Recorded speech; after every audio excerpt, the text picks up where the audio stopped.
नमस्कार, आपका स्वागत है। दोस्तों, एक समय की बात है, भगवान विष्णु और देवी लक्ष्मी क्षीरसागर में शेषनाग की शैया पर विश्राम कर रहे होते हैं। तब देवी लक्ष्मी ने भगवान विष्णु से पूछा, हे प्रभु, ज्येष्ठ मास के शुक्ल पक्ष की पूर्णिमा का क्या महत्व है और इस दिन वट वृक्ष की पूजा क्यों की जाती है? कृपया मुझे इस पूर्णिमा का महात्म्य सुनाइए। तब भगवान विष्णु कहते हैं, हे देवी, आज आपने उत्तम व्रत के विषय में प्रश्न किया है। ज्येष्ठ मास के शुक्ल पक्ष की पूर्णिमा को वट सावित्री पूर्णिमा कहा जाता है। यह व्रत महिलाओं को सौभाग्य प्रदान करने वाला है। इस व्रत को करने वाली स्त्री सदा सुहागिन रहती है। इस विषय में सती सावित्री की प्राचीन कथा है, जो आज मैं तुम्हें सुनाने जा रहा हूं। जो भी पतिव्रता नारी इस कथा का श्रवण करती है, उसके पति की कभी अकाल मृत्यु नहीं होती है। वह सदा सुहागिन और सौभाग्यशाली रहती है। उसे उत्तम संतान सुख प्राप्त होता है। इसीलिए इस कथा को पूरा अवश्य सुनना चाहिए, आधा अधूरा नहीं सुनना चाहिए। देवी लक्ष्मी कहती है, हे प्रभु, कृपया आप मुझे वह कथा सुनाइए। आपके मुख से इस कथा को सुनना मेरा सौभाग्य है। मैं इस कथा को पूरा जरूर सुनूंगी। भगवान विष्णु कहते हैं, हे देवी, ठीक है, अब तुम इस कथा को ध्यान से सुनो। पूर्व काल की बात है। मद्र देश में एक धर्मात्मा राजा राज्य करते थे। वे बड़े ही पुण्यवान, सत्यवादी और जितेंद्रिय थे। उनका नाम अश्वपति था। उनके नगर की प्रजा उनसे अत्यंत संतुष्ट और सुखी थी। महाराज अश्वपति न्यायप्रिय और प्रजा की रक्षा करने में तत्पर थे। वे सदा ही प्राणियों का हित साधने में लगे रहते थे। महाराज अश्वपति के पास सब प्रकार का सुख ऐश्वर्य था, किंतु उनके जीवन में एक ही दुख था। महाराज की कोई संतान नहीं थी। इसीलिए उन्होंने संतान प्राप्ति के लिए कठोर तपस्या आरंभ की। कठोर नियमों का पालन करते हुए उन्होंने 18 वर्षों तक सावित्री देवी की आराधना की। 18 वर्षों की तपस्या पूर्ण होने के पश्चात सावित्री देवी ने महाराज को साक्षात दर्शन दिए और उन्हें वरदान देते हुए कहा, हे राजन, तुम्हारी भक्ति और तपस्या से मैं अत्यंत प्रसन्न हूँ। मेरी ही कृपा से तुम्हें शीघ्र ही एक अत्यंत सुंदर और तेजस्विनी कन्या प्राप्त होगी। इस प्रकार से वरदान देकर देवी सावित्री उस स्थान से अंतर्ध्यान हो गई। देवी सावित्री से वरदान प्राप्त करके महाराज अश्वपति अपने राज्य में लौटकर धर्मपूर्वक प्रजा का पालन करने लगे। महाराज की बड़ी महारानी मालव नरेश की कन्या थी। फिर कुछ ही दिनों के बाद महारानी ने गर्भ धारण किया और 9 महीनों बाद उनके गर्भ से कमल के समान नेत्र वाली एक अत्यंत सुंदर कन्या ने जन्म लिया। कन्या का जन्म होते ही चारों ओर प्रसन्नता छा गई। महाराज ने प्रसन्न होकर उस कन्या के जात कर्म आदि संस्कार किए। देवी सावित्री ने वरदान के रूप में महाराज अश्वपति को कन्या प्रदान की थी। इसी कारण से उस कन्या का नाम सावित्री रखा गया। महाराज की वह कन्या देवी लक्ष्मी के समान दिनों दिन बढ़ने लगी। धीरे धीरे उसने युवा अवस्था में प्रवेश किया। राजा की वह कन्या सोने की मूर्ति के समान तेज जैसी प्रतीत हो रही थी। उसके सामने जो भी जाता उसके तेज से प्रभावित हो जाता था। उसे देखकर लोग कहने लगे कि यह कोई मानव नहीं, देव कन्या है। उस सावित्री के अद्भुत रूप और सौंदर्य को देखकर कोई भी राजकुमार उसका वर्ण न कर सका, जिससे महाराज को अपनी कन्या के विवाह की चिंता सताने लगी। फिर एक दिन महाराज अपनी पुत्री सावित्री से बोले, हे पुत्री, अब तुम विवाह के योग्य हो गई हो। इसीलिए तुम स्वयं ही अपने लिए तुम्हारी इच्छा और कामना के अनुसार वर की खोज करो। इतना कहकर महाराज ने अपने मंत्रियों को सावित्री के साथ जाने के लिए कहा।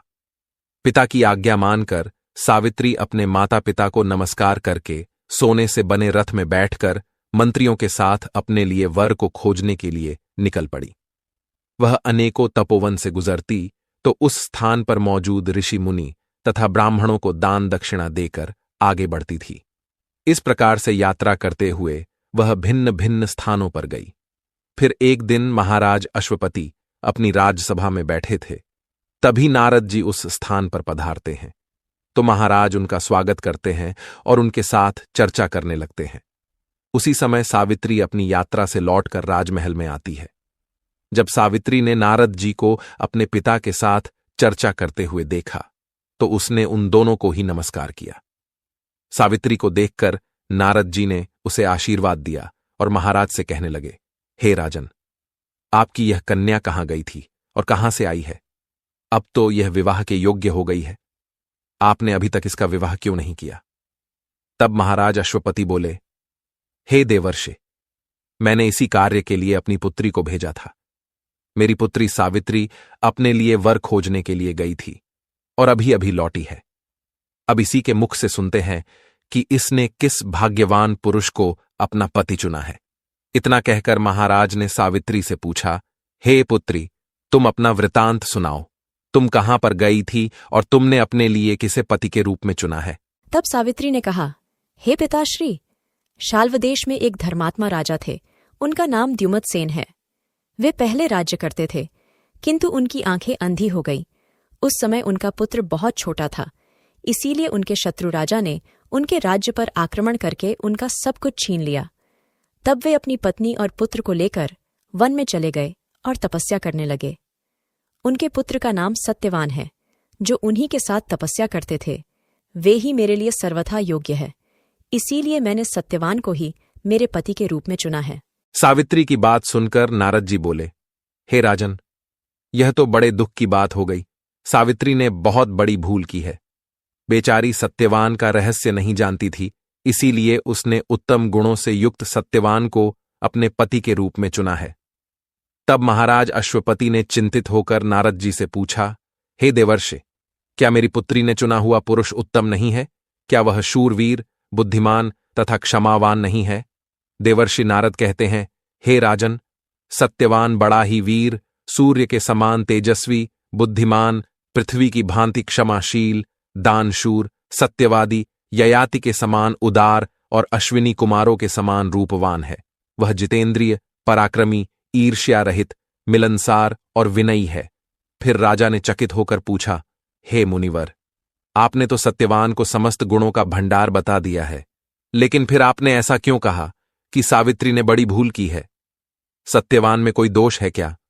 कृपया मुझे बताइए। तब देवर्षि बोले, हे राजन, समस्त गुणों से युक्त सत्यवान में केवल एक ही दोष है, और वह दोष भी साधारण नहीं है। उस दोष को कुछ भी करके मिटाया नहीं जा सकता। साक्षात ब्रह्मदेव भी उस दोष को मिटा नहीं सकते। आज से ठीक 1 वर्ष के बाद सत्यवान की आयु समाप्त हो जाएगी और उसकी मृत्यु हो जाएगी। नारद जी की ऐसी बात सुनकर महाराज अश्वपति बहुत दुखी हो गए और फिर वे अपनी पुत्री सावित्री से बोले, हे पुत्री, तुम अब फिर से यात्रा करो और किसी अन्य योग्य पुरुष को पति के रूप में स्वीकार करो। सत्यवान की तो 1 वर्ष बाद मृत्यु होने वाली है। तब सावित्री ने दृढ़ता के साथ उत्तर दिया, हे पिताश्री, कन्या एक बार ही किसी को दी जाती है। जो मनुष्य एक बार किसी को कन्या देकर दूसरे को देने का विचार करता है, उसे महापाप लगता है। सत्यवान दीर्घायु हो अथवा अल्पायु, गुणवान हो अथवा निर्गुण हो, मैंने उन्हें अपना पति स्वीकार कर लिया है। अब मैं किसी दूसरे पुरुष के विषय में विचार भी नहीं कर सकती।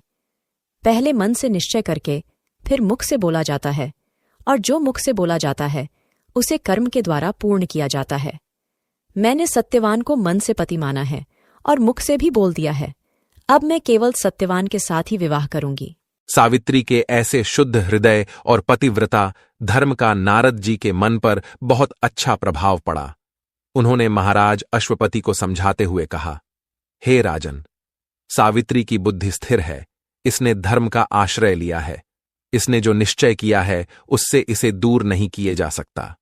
इसीलिए आप अब व्यर्थ की चिंता न करते हुए सावित्री ने जिसे पति के रूप में चुना है उसी के साथ इसका विवाह करा दीजिए। फिर राजा ने कहा, हे देवर्षि, आप ही मेरे गुरु हैं। आपने जो कुछ भी कहा है वह ठीक है। मैं आपकी आज्ञा का पालन करते हुए सावित्री का विवाह सत्यवान के साथ ही करूंगा। नारद जी ने कहा, हे राजन, सावित्री का विवाह निर्विघ्न संपन्न हो तथा आप सभी का कल्याण हो, ऐसा मैं आशीर्वाद देता हूं। इतना कहकर नारद जी उस स्थान से अंतर्ध्यान हो गए। फिर राजा अश्वपति ने अपनी कन्या के विवाह की तैयारी शुरू कर दी।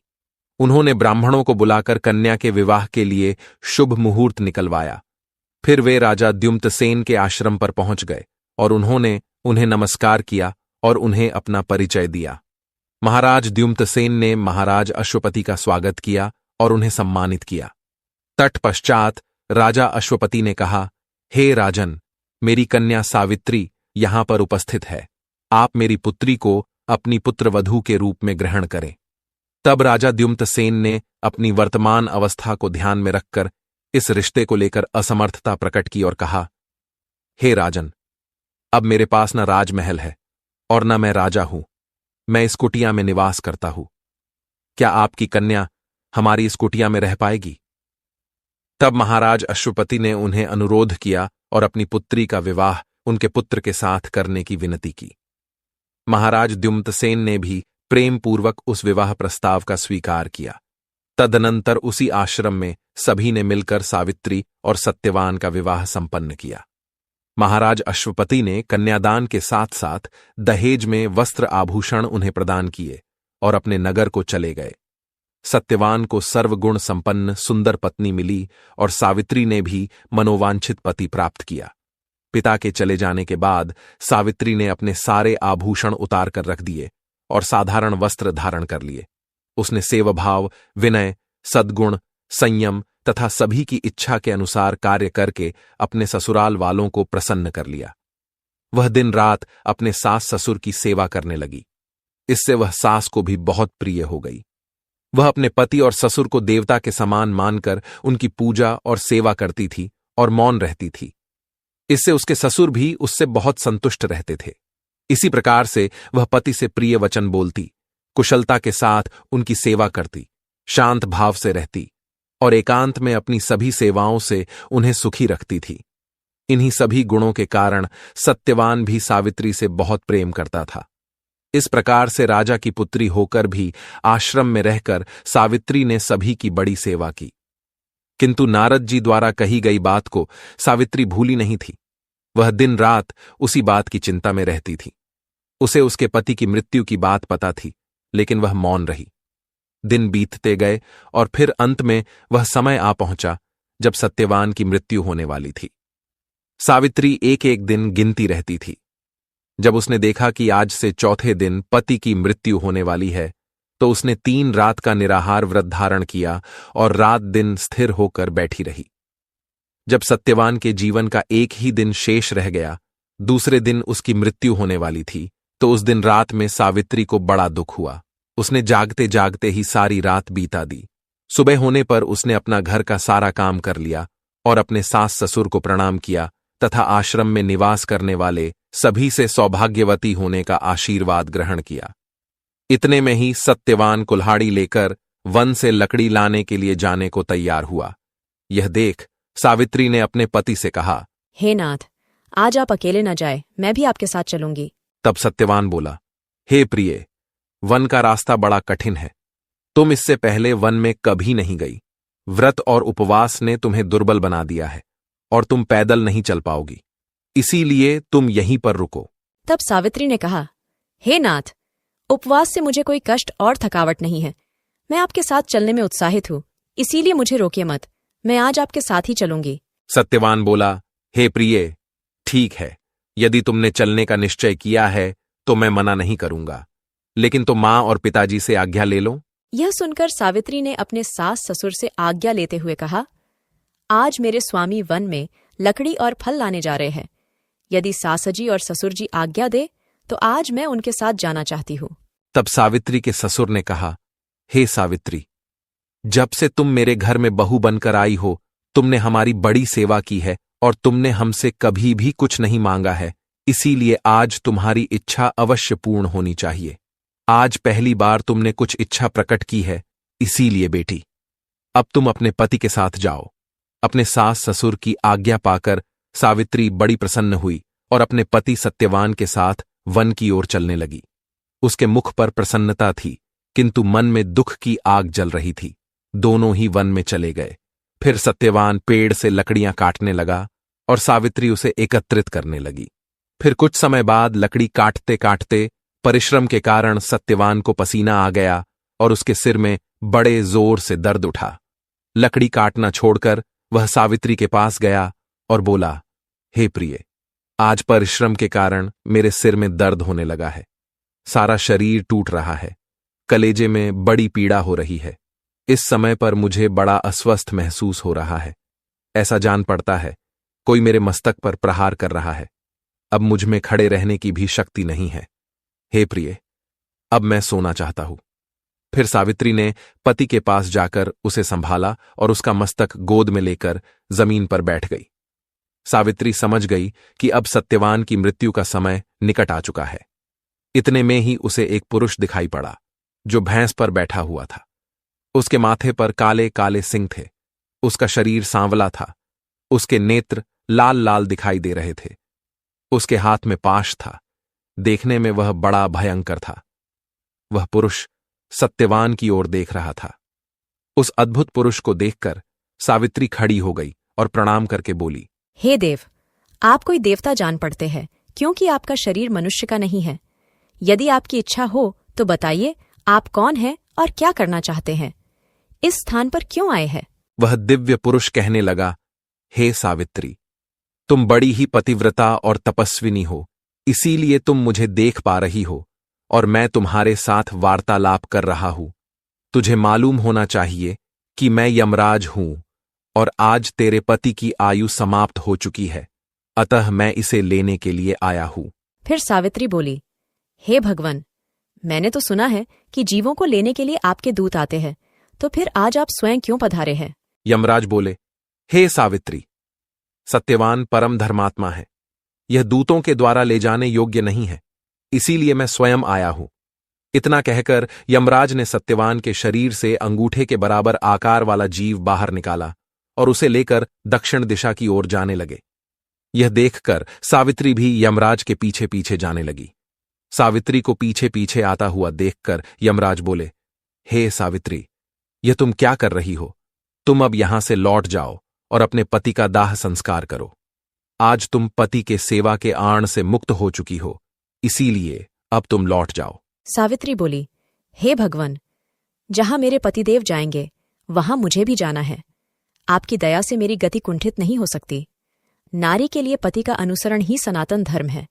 उसे पति का साथ कभी नहीं छोड़ना चाहिए। यमराज ने कहा, हे सावित्री, तेरी धर्मानुकूल बात सुनकर मुझे बड़ी प्रसन्नता हुई।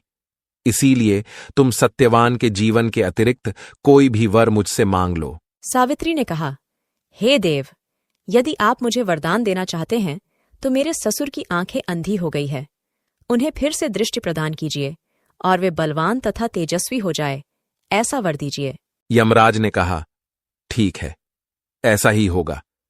अब तुम यहां से लौट जाओ, नहीं तो थक जाओगी। सावित्री ने कहा, हे धर्मराज, मेरे पति के समीप रहते हुए मुझे किसी प्रकार की थकावट नहीं हो सकती। जहां मेरे प्राणनाथ रहेंगे वहीं पर मेरा आश्रय होगा, इसीलिए मैं इनके साथ ही चलूंगी। मेरे पति के साथ चलने का दूसरा लाभ है सत्संग।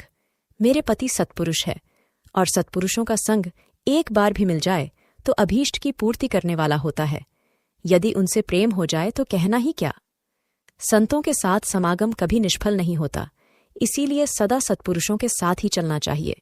फिर यमराज बोले, हे सावित्री, तुमने जो बात कही है वह सबके लिए हितकर है तथा मुझे भी तुम्हारी बात अत्यंत प्रिय लगी, इसीलिए मैं तुम पर प्रसन्न हूं। अब तुम सत्यवान के जीवन को छोड़कर दूसरा कोई वर मांग लो। सावित्री ने कहा, हे धर्मराज, यदि आप मुझ पर प्रसन्न हैं तो मेरे ससुर का जो खोया हुआ राज्य है वह उन्हें प्राप्त हो जाए तथा वे कभी धर्म का परित्याग न करें। फिर यमराज ने कहा, ठीक है सावित्री, जैसी तुम्हारी इच्छा वैसा ही होगा।